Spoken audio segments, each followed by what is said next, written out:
This episode is brought to you by Rescue Intelitech, innovating solutions to keep firefighters safe. Their Solo Rescue Decon Washer helps reduce cancer risks by cleaning contaminated gear quickly and effectively. Learn more at rescueintelitech.com because clean gear saves lives. At the fire store, you'll find everything but the truck, helmets, boots, turnout gear, and more that you can count on. Shop now at thefirestore.com.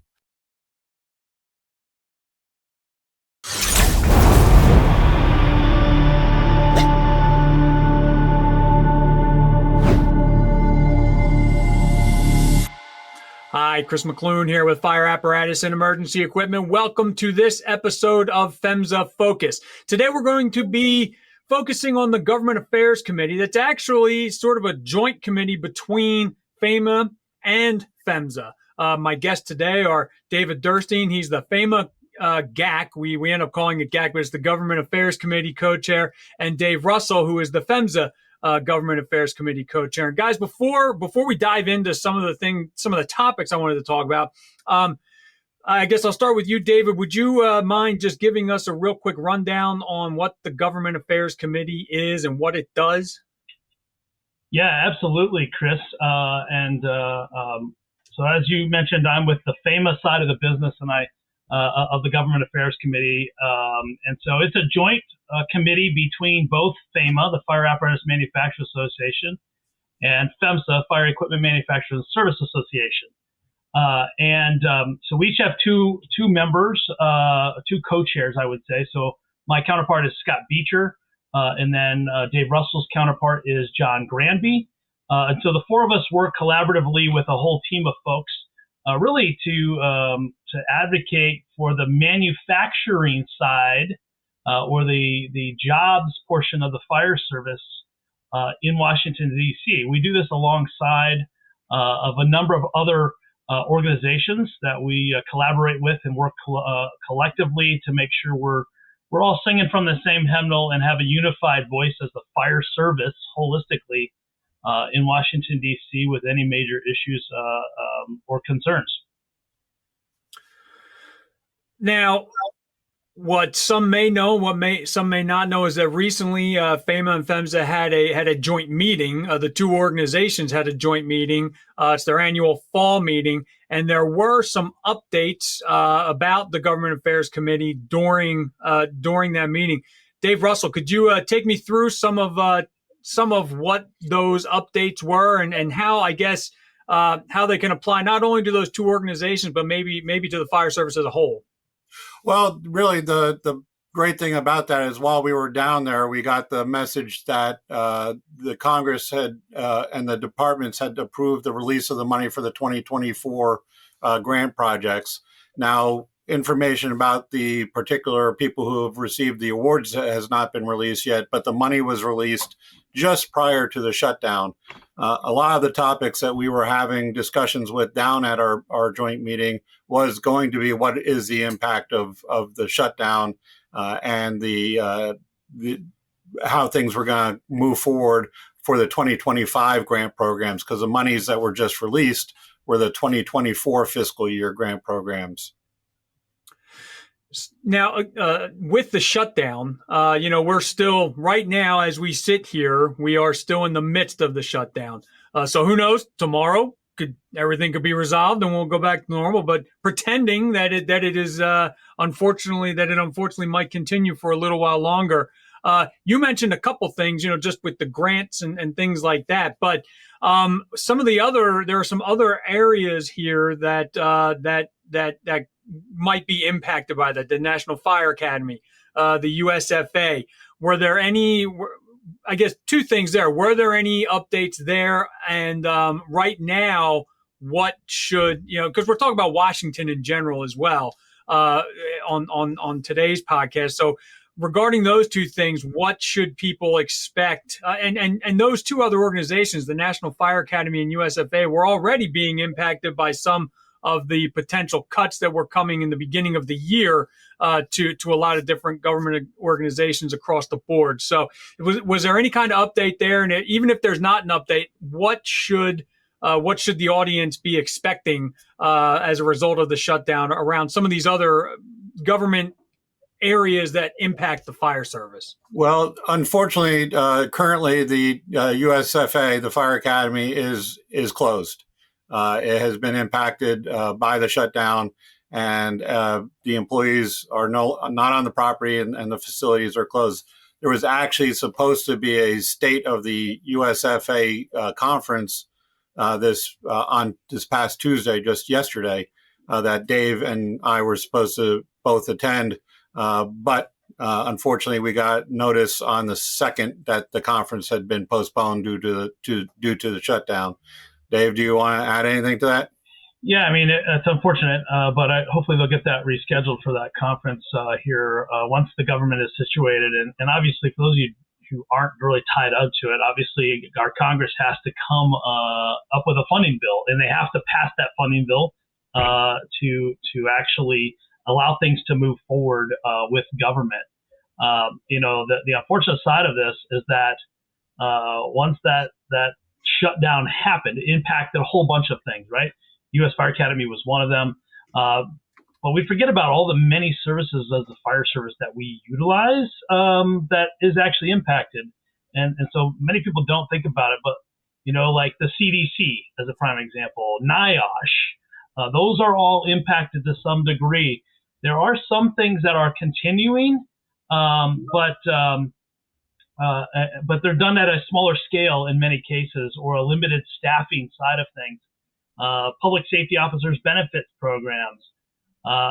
Dave mentioned, hey, we just released all the AFG grants, right? That comes out of the FEMA's Homeland Security portion of that business. That's closed. So if you were awarded a grant right now, you can act on it. You just might not get your federal reimbursement right away, and there may be delays with those funds until they come back to work. And we've seen impacts, I think, to the U.S. Forest Service and other avenues along those lines as well, where they've furloughed some of their employees in the process with this. So it's a holistic approach and across the government as a whole. But we maybe forget on a regular basis all the little tiny pieces of the puzzle that impact the fire service and how it may impact what we do on a daily basis. And right now, Congress is debating whether it's short-term resolutions just to open up business again at the federal level, as well as debating the longer-term budget plan, because the fiscal year ended. So now we have to be in the new fiscal year. And unfortunately, they haven't passed a real budget in the last 6 or 7 years. So we've been operating under continuing resolutions for the last several years that have kind of keep the doors open and the money flowing, but really hasn't developed actual budgets. The grants keep coming up, and I think David Durstine, you and I had a conversation on a podcast a year or so ago when we were really lobbying or pushing to have the sunset date for it changed. And I think it was September 2024 was when everything got reauthorized, that the sunset date changed. A lot of that, I think the context of what we were talking about at that point was Hill Day. And I was wondering if you could talk a little bit about Hill Day, its connection to CSFI, and where these two organizations come into that whole picture. David, I'll start with you, Durstine. Yeah. So, if you remember, if anybody watched that podcast from a year ago, the press was on to actually get the appropriations reappropriated for the grant programs as a whole. If that didn't happen, the entire grant program as we know it as the U.S. Fire Service, so AFG and SAFER, would have gone away. The good thing is that it's been reappropriated. Now we just have to get a budget figured out in the Congress to actually get those funds allocated to it again for this coming 2025 fiscal year. And actually even beyond at that point as well. So obviously there's a lot at stake. And so, Hill Day is one of those opportunities for the U.S. Fire Service to come together. I mentioned early on here too, that we work collaboratively with other organizations. We do that in conjunction with CFSI. CFSI is the Congressional Fire Service Institute.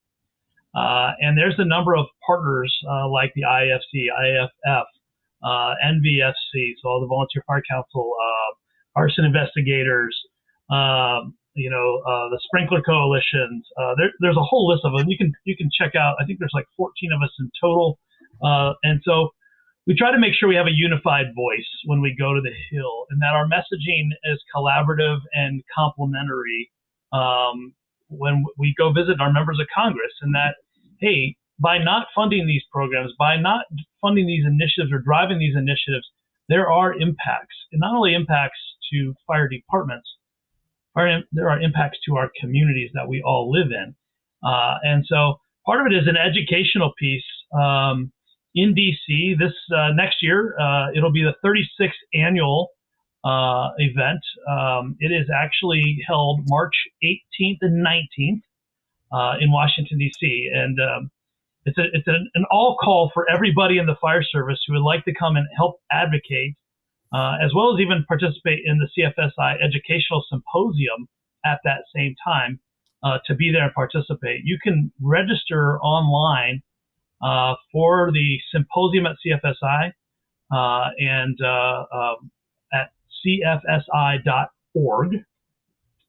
Or if you're a member of one of those other organizations, you probably will be doing something yourselves, and you can reach out to them, whether it's IFC, IFF, the NVFC, and see how you can participate as a member of their associations as well in that collaborative effort to educate the members of Congress on the importance of what we do, of what the fire service does, and the funds that the federal government does provide and how far it goes to impact all of us and our communities.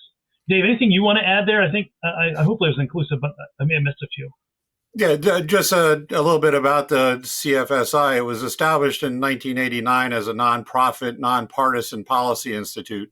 So their job is to just educate the members of Congress and the staff about the needs and challenges of the nation's fire and emergency services.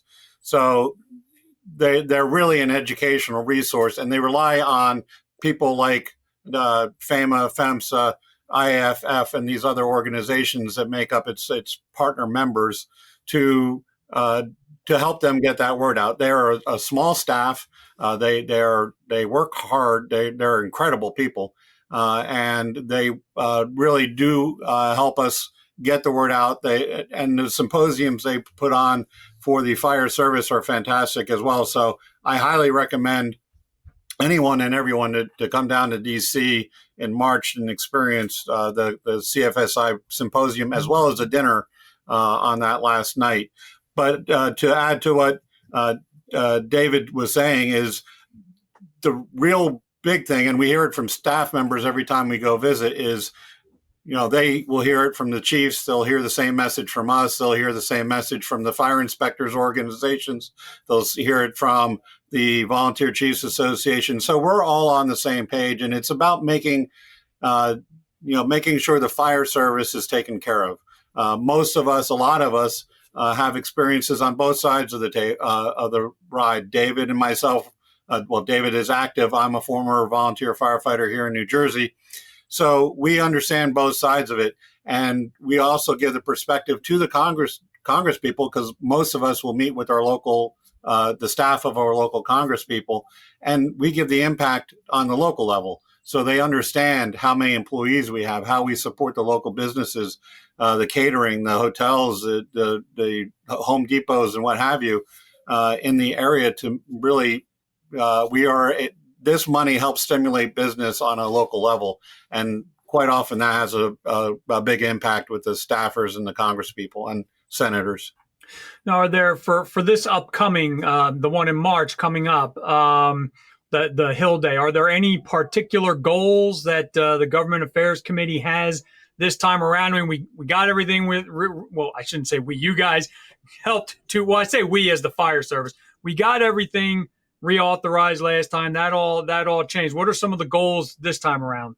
I'll start on this one, Dave. One of the big things is the funding. because we've been operating on continuing resolutions and not a budget, our money has not gotten increased in several years. So unfortunately, with inflation, even though inflation the rates have come down significantly from a few years ago, we're still falling behind every year in the fire service as far as the amount of money we get. And what this means is, while prices go up on metals and things like that, which increase the cost of products, then we're still staying at the same level or lower, because if they're doing a continuing resolution, it's at the previous year's budget level. It's not even what we were authorized for in the introduced bills. So we really need to make sure that they understand how this impacts us. The statistics, we pull statistics every year about age of apparatus in the field, age of PPE and SCBA and other products, and really demonstrate to the staff and representatives, the impact of not having increased funding, especially with the fiscal issues going on the local level, at the municipal level. David, anything else to add to that? Yeah, I'll just elaborate some of maybe the stats that we use and educate on a regular basis. 53% of all fire departments cannot equip all their firefighters on shift with SCBAs, right? 55% of fire departments have personnel that engage in structural firefighting that have not been formally trained. Hard to believe when you think about that, but you got to remember the full fire service and all aspects and how far-reaching we are at times, right? 49% of all the fire engines and pumpers, aka on the road today, are at least 15 years old or older. And so you start to think about some of these numbers and the impact they have on our community, what a critical piece of our communities they are, and also the National Response Plan. And those are some of the things we use to educate, to help explain why it is so important to help fund these programs and continue on with that. And so, as Dave mentioned, education is going to be a big thing. We're going to hit those numbers and talk about funding. There's still a lot evolving right now with the changes this year with DOGE and some of the impacts we saw early on to the National Fire Academy that was short-lived, but thank goodness we were able to get funding back and that back up and running. But other areas of the government have been impacted, and one of the ones that's a big question mark is FEMA. And what's the long-term plan for FEMA? Where does it go? And so there's a lot of discussions going on, and there's a lot of time between now and March. So although we know funding is going to be a key piece of the puzzle, know that our talking and discussion points could be really dynamic between now and then, particularly when we see how long the budget process takes here. Do we get a CR? Do we get some kind of a resolution in the short term to get us back up and running as a government? So I think there's a lot of question marks still, Chris, about exactly what all are we going to be pushing for and really educating and collaborating on. You can guarantee it'll be the promotion of the AFG and SAFER grant programs and education around that. But it could be really dynamic between now and then to how things evolve. And just to bounce off of Dave's last statement, one of the big things for us as a fire service is going to be making sure that the AFG and SAFER grants are, whatever happens to FEMA, that they're taken care of and that they're operated on a most efficient process right now. Because right now, it's one of the most efficient grant programs in the country, with almost 95% of all the grant monies going to the end user. There's not a lot of overhead. It's a peer review process. And these are the things that we need to make sure that are maintained, and wherever they happen to be, whether it's FEMA or somewhere else, that this efficiency, so the money actually goes to the end user. That's really, really important for the fire service with the number of dollars we're talking about. It really must be a little hard at times trying to, you were saying what those focuses are still remain to be determined. It really must be a moving target sometimes. This is a very, you used the word a couple of times, David, dynamic. And if there's anything that can be said between the beginning of the year and now. It has been a very dynamic period of time where there have been changes, there have been announcements, and the next day it might go back the other way. I mean, it really is hard to pin something down with so many moving targets right now. But should and I realize the two of you are coming from, like you said in the beginning, David, the manufacturing side of this. David, you're Dave Russell. You're on the sales side of this in your daytime job. But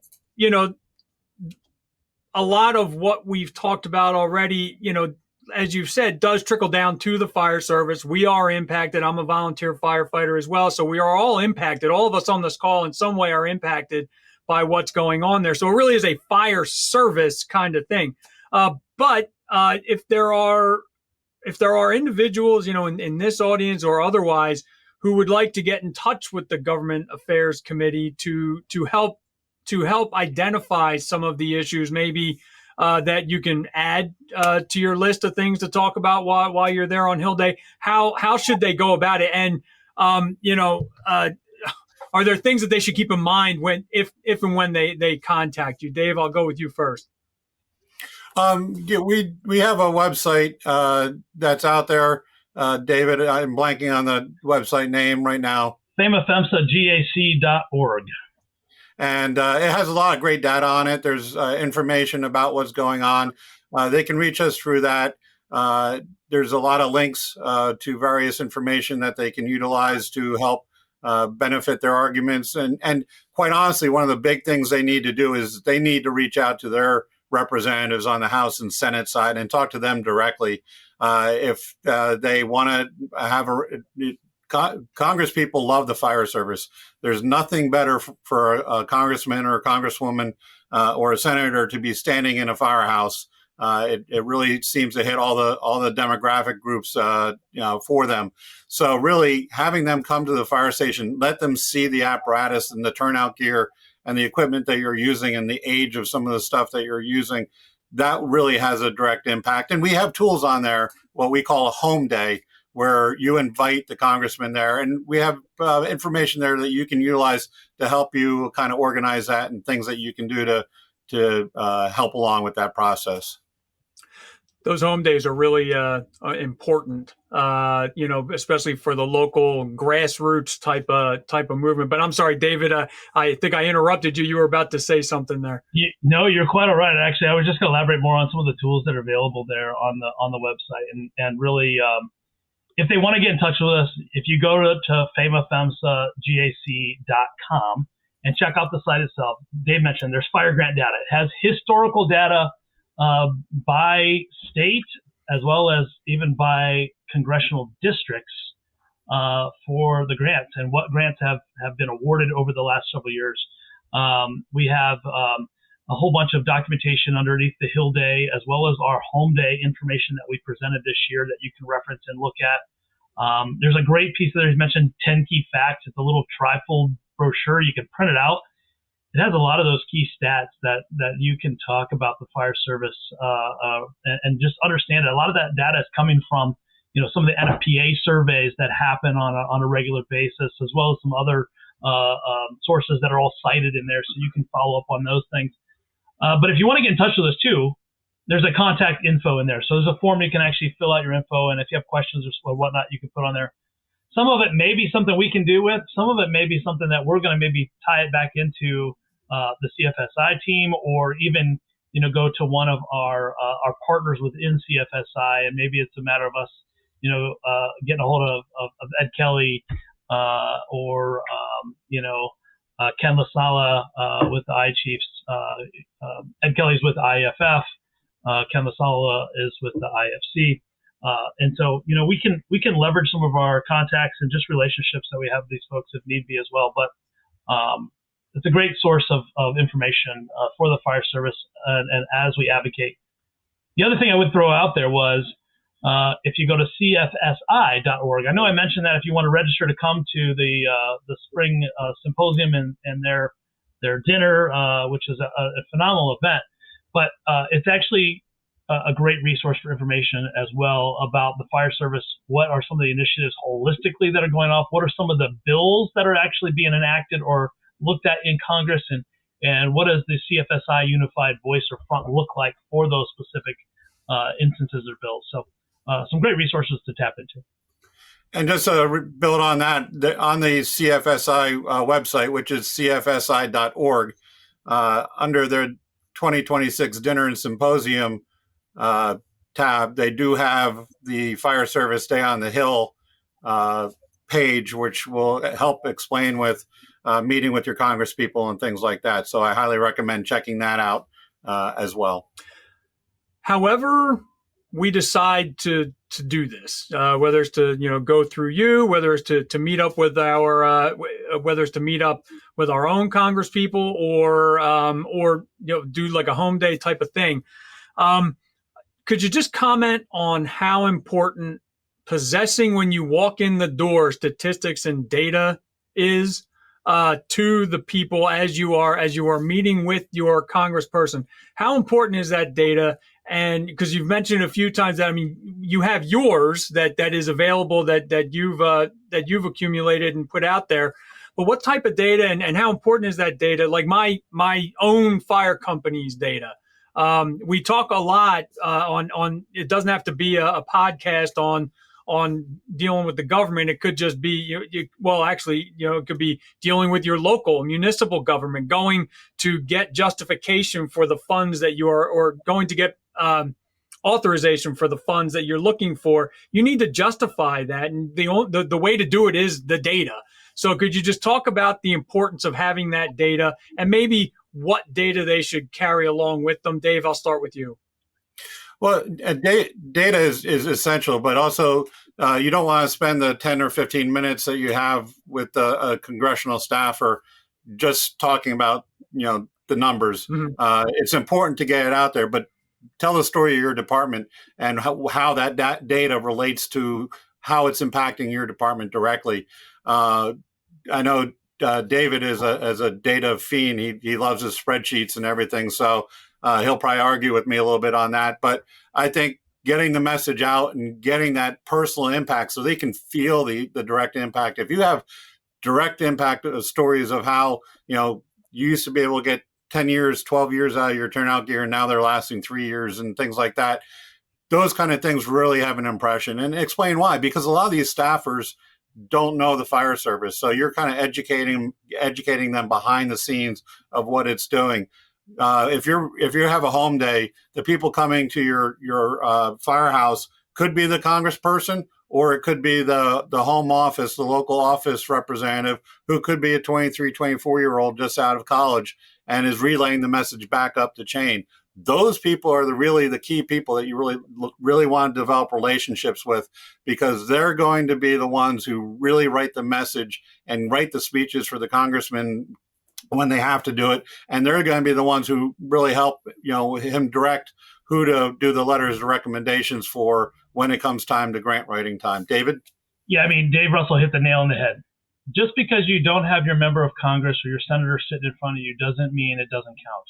It's actually probably more critical that you talk and educate and build a relationship with the local staffers.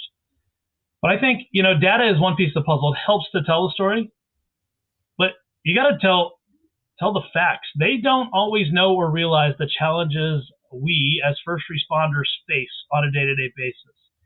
Tell the story about how it makes a difference on that call, how it actually turned the situation around. I know over the years there's been a lot of questions hit to me, just being a first responder and where I've had relationships, and they want to know about other things outside of AFG grants, right? And they're like, hey, so what are your thoughts on Narcan, right?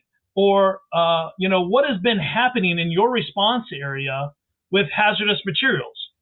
After the East Palestine event happened in Eastern Ohio, which isn't too far from where I live personally, about an hour and a half away, that started a lot of conversation with my local members of Congress when I was up visiting with them. And so it was, Dave, how would that have changed if it was at your department? Would it have been different?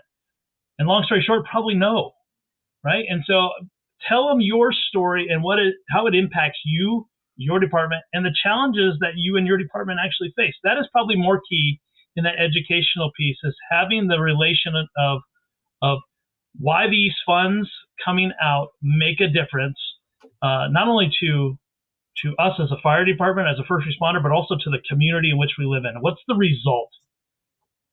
And quite honestly, because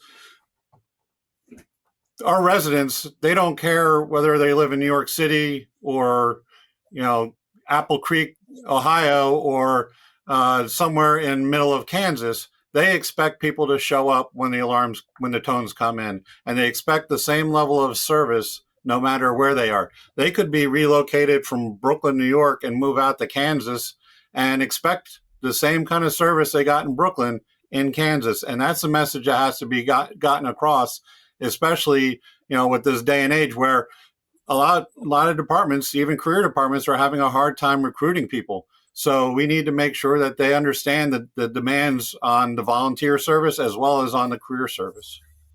Yeah, and I even say, this is back to stats. Sorry, this is where I get hung up from time to time. But ultimately, when you look at the importance of the volunteers in the U.S. Fire Service, and the U.S. Fire Service, by the way, is a critical part of the National Incident Response Plan. And when you look at how much that volunteer piece plays, it's significant. Whether it is no man's land, Kansas, as he referenced, or Brooklyn, New York. And so one of those key pieces of that puzzle is to understand, if that all went away, volunteers left tomorrow, what's the financial burden, not only to the local municipalities, but then that trickles to the states and ultimately to the federal level as well. And so it's a massive number. And so the grants they give out are small and minuscule in the scheme of what is spent and driven from a fire service perspective or industry nationally, but it helps. And every little bit helps to further education, to further the equipment needs, all to make us more efficient and effective in how we go about serving our communities as first responders in the scheme of things. Well, I want to thank you both for taking some time out to talk to me about these things. There's probably a million other different directions we could go in, but I think we really did do a decent job of covering the baselines and really kind of giving some decent information on how the fire service can continue to mobilize with their federal representatives. But if there was one takeaway you'd like the audience to go away with today, David, I'll start with you. What would that one takeaway be based on what we talked about today? We can't do it alone. Dave and I are two guys. We work in conjunction with some other folks at CFSI, but we can't do it alone. It has to be a unified front across the fire service. And so you might be sitting here watching this saying, how can I actually make a difference? You really can. Call your local congressman, get involved, volunteer at one of the organizations. It takes an army to make an impact and to let and educate the elected officials across this country about the importance of what we do and the funds they give us. Dave? Just to build off of that, we're all here for the same reason. We want to improve and better the fire service and the service to our communities. And it really takes all of us, no matter whether you're a dealer, distributor, whether you're a manufacturer, a volunteer, a career firefighter, a component manufacturer. It takes all of us to work united. And this is one area where the fire service comes together very well to get that message across. And certainly, of course, maintaining that one voice, that unified voice across the board, no matter what area of the list you just gave that you're in. Well, again, my thanks to you both for joining me today. If you are looking to find some of our previous FEMSA Focus episodes, they are all archived at www.fireapparatus.com/podcast. So again, this has been Chris McClune with Fire Apparatus and Emergency Equipment, along with David Durstine and Dave Russell. Have a good one and stay safe. Thanks again, guys. This episode is brought to you by Rescue Intelitech, innovating solutions to keep firefighters safe. Their Solo Rescue Decon Washer helps reduce cancer risks by cleaning contaminated gear quickly and effectively. Learn more at rescueintelitech.com. because clean gear saves lives. At the Firestore, you'll find everything but the truck, helmets, boots, turnout gear, and more that you can count on. Shop now at thefirestore.com.